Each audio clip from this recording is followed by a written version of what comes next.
Napapansin nyo ba to? Ako, pansin na pansin ko eh. Sa halos lahat ng mga training, seminars, events, big group meetings na napupuntahan ko, merong mga tao, at parami ng parami ito, no, na para bang nahihypnotize ng phone nila. Hindi lang sila nag-check ng phone, ha?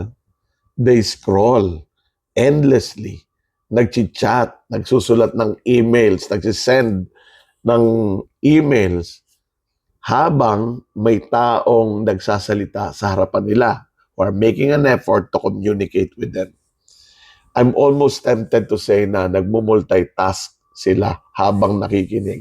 Pero alam naman nating lahat, that's a lie. Walang totoong pakikinig na nangyayari kapag sabay kang nagtatype, nagbabasa, at nag-i-interact sa screen. You know what the saddest part is?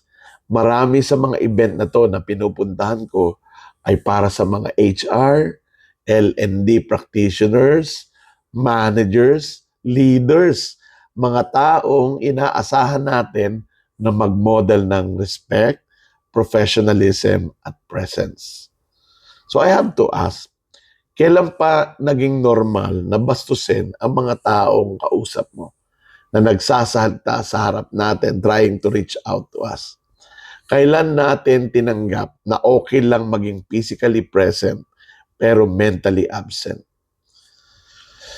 I think it's time we say it out loud, no? A lot of us have been taken hostage by our phones. We need to break free from this. And here's my call to action. Be decisive. Before entering a room, a meeting, or a session, make that choice. You're going to listen. Put your phone down, look people in the eye, listen with your whole presence.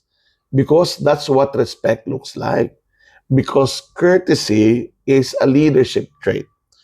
And because if we, who are supposed to lead and model behavior, can't manage our own attention, what are we teaching everyone else? It's not too late. Let's reclaim our focus.